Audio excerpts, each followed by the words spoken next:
Ballari to Bengaluru ಬಿಜೆಪಿಯ ಪಾದಯಾತ್ರೆ ನಡೆಯಲ್ವಾ? ಈ ಪ್ರಶ್ನೆ ಮೂಡೋದಕ್ಕೆ ಕಾರಣ ಇದೀಗ ರೆಡ್ಡಿ ರಾಮುಲು ಪಾದಯಾತ್ರೆಯ ಮನವಿಗೆ ಗ್ರೀನ್ ಸಿಗ್ನಲ್ ಸಿಕ್ಕಿಲ್ವಾ ಅನ್ನೋದು ಕಾರಣವಾಗ್ತಾ ಇದೆ.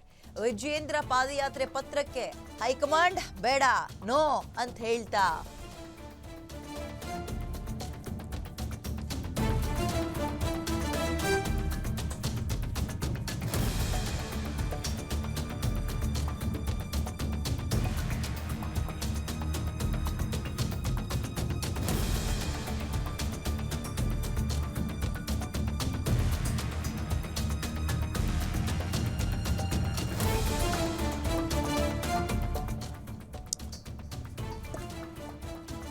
ಬಳ್ಳಾರಿಯಲ್ಲಿ ಹೋರಾಟಕ್ಕೆ ಸೀಮಿತ ಮಾಡಿದ್ರ ಬಿಜೆಪಿ ವರಿಷ್ಠರು. ಪಾದಯಾತ್ರೆ ಬೇಡ ಅಂತ ಹೇಳಿದ್ರ. ಬಳ್ಳಾರಿಯಲ್ಲಿ ಜನವರಿ 17ರಂದು ಬೃಹತ್ ಹೋರಾಟಕ್ಕೆ ಬಿಜೆಪಿ ತಯಾರಿ ನಡೆಸಿಕೊಂಡಿತ್ತು. ಕಾನೂನು ಸುವ್ಯವಸ್ಥೆ ಹದಗೆಟ್ಟ ವಿಚಾರ ಇಟ್ಕೊಂಡು ಬೃಹತ್ ಹೋರಾಟವನ್ನು ಹಮ್ಮಿಕೊಂಡಿದ್ದಾರೆ. ರಾಜ್ಯಪಾಲರಿಗೆ ಪತ್ರ ಕೂಡ ಬರೆದಿದ್ದಾರೆ. ಕಾನೂನು ಸುವ್ಯವಸ್ಥೆ ಯಾವ ಮಟ್ಟದಲ್ಲಿ ಹಾಳಾಗಿದೆ ರಾಜ್ಯದಲ್ಲಿ ಅಂತ. ಸರ್ಕಾರದ ಎಲ್ಲಾ ವೈಫಲ್ಯಗಳನ್ನು ಮುಂದಿಟ್ಟು ಪ್ರತಿಭಟನೆ ಮಾಡಬೇಕು, ಸರ್ಕಾರಕ್ಕೆ ಬಿಸಿ ಮುಟ್ಟಿಸಬೇಕು ಅನ್ನುವಂತಹ ತಯಾರಿಯಲ್ಲಿ ಬಿಜೆಪಿ ಅವರಿದ್ರು, ರಾಜ್ಯ ಬಿಜೆಪಿ ಅವರು. ಈಗ ಆ ಪಾದಯಾತ್ರೆಗೆ ಬೇಡ ಅಂದ್ಬಿಟ್ರಾ? ಬಳ್ಳಾರಿ ಪಾದಯಾತ್ರೆ ಬಗ್ಗೆ ಸ್ಪಷ್ಟನೆಯನ್ನ ರಾಜ್ಯಾಧ್ಯಕ್ಷ ವಿಜೇಂದ್ರ ಕೊಡ್ತಾ ಇಲ್ಲ. ಈಗ ಬಳ್ಳಾರಿ ಪಾದಯಾತ್ರೆ ಬಗ್ಗೆ ವರಿಷ್ಠರ ಗಮನಕ್ಕೆ ತಂದಿದ್ದೀನಿ, ನನಗೂ ಕೂಡ ಪಾದಯಾತ್ರೆ ಮಾಡಬೇಕು ಅನ್ನೋ ಅಪೇಕ್ಷೆ ಇದೆ, ಹೈಕಮಾಂಡ್ ಏನ್ ಹೇಳುತ್ತೆ ಕಾದ್ ನೋಡೋಣ ಅನ್ನೋದು ಸದ್ಯ ವಿಜಯೇಂದ್ರ ಅವರ ಮಾತು. ಬಹಳ ಬೃಹತ್ ಮಟ್ಟದ ಒಂದು ಹೋರಾಟವನ್ನ ಈಗಾಗಲೇ ನಾವು ಘೋಷಣೆ ಮಾಡಿದ್ದೇವೆ.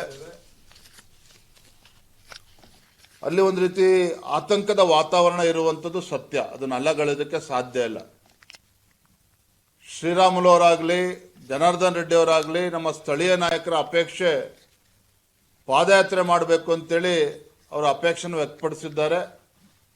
ನಮ್ಮ ವರಿಷ್ಠರ ಗಮನಕ್ಕೂ ಕೂಡ ನಾನು ಈಗಾಗಲೇ ತಂದಿದ್ದೇನೆ. ಮುಂದಿನ ದಿನಗಳಲ್ಲಿ ತೀರ್ಮಾನ ತೆಗೆದುಕೊಳ್ತಾರೆ. ಅದು ಮಾಡಬೇಕು ಅನ್ನೋ ಅಪೇಕ್ಷೆ ನಮ್ಮೆಲ್ಲರದ್ದು ಕೂಡ ಇದೆ. ಆ ನಿಟ್ಟಿನಲ್ಲಿ ಮುಂದಿನ ದಿನಗಳಲ್ಲಿ ನಾವು ತೀರ್ಮಾನ ಮಾಡ್ತೀವಿ. ಜನವರಿ 17ನೇ ತಾರೀಕು ಬಳ್ಳಾರಿನಲ್ಲಿ ಒಂದು ಬೃಹತ್ ಹೋರಾಟವನ್ನ, ಪ್ರತಿಭಟನೆಯನ್ನ ನಾವು ಕರೆಯನ್ನ ನೀಡ್ತಾ ಇದ್ದೇವೆ. ರಾಜ್ಯದ ಸಂಪೂರ್ಣ ಕಾನೂನು ಸುವ್ಯವಸ್ಥೆ ಕುಸಿದಿರುವಂತಹ ಎಲ್ಲ ವಿಚಾರಗಳನ್ನು ತೆಗೆದುಕೊಂಡು ಆ ಹೋರಾಟವನ್ನು ನಾವು ಆಯೋಜನೆ ಮಾಡಿದ್ದೇವೆ. ಆ ಹೋರಾಟದಲ್ಲಿ ನಮ್ಮ ರಾಜ್ಯದ ಎಲ್ಲ ಹಿರಿಯರು, ಮಾಜಿ ಮುಖ್ಯಮಂತ್ರಿಗಳು, ನಮ್ಮೆಲ್ಲ ಪಕ್ಷದ ಎಲ್ಲ ಹಿರಿಯ ಮುಖಂಡರು ಕೂಡ ಆ ಪ್ರತಿಭಟನಾ ಸಭೆಯಲ್ಲಿ ಇವತ್ತು ಭಾಗವಹಿಸ್ತಾ ಇದ್ದಾರೆ. ಜನವರಿ 17ರಂದು ನಮ್ಮ ಕಾರ್ಯಕರ್ತರು ಎಲ್ಲರೂ ಕೂಡ ಪ್ರತಿಭಟನಾ ಸಭೆಯಲ್ಲಿ ಭಾಗವಹಿಸ್ತಾರೆ. ತದನಂತರದಲ್ಲಿ ಬೇರೆ ಬೇರೆ ವಿಚಾರಗಳನ್ನು ಇಟ್ಕೊಂಡು ವಿವಿಧ ಹಂತದಲ್ಲಿ ನಾವು ಹೋರಾಟವನ್ನು ತೆಗೆದುಕೊಳ್ಬೇಕು, ಕೈಗೆತ್ಕೋಬೇಕು ಅಂತೇಳಿ ಈಗಾಗಲೇ ನಿಶ್ಚಯವನ್ನು ಮಾಡಿದ್ದೇವೆ.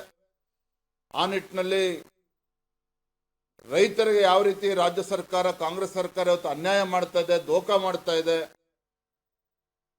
ಇದನ್ನ ತೆಗೆದುಕೊಂಡು ಬಾಗಲಕೋಟೆನಲ್ಲಿ ಒಂದು ಬೃಹತ್ ಹೋರಾಟವನ್ನ ಮುಂದಿನ ದಿನಗಳಲ್ಲಿ ದಿನಾಂಕವನ್ನು ಕೂಡ ನಾವು ನಿಗದಿ ಮಾಡ್ತೇವೆ.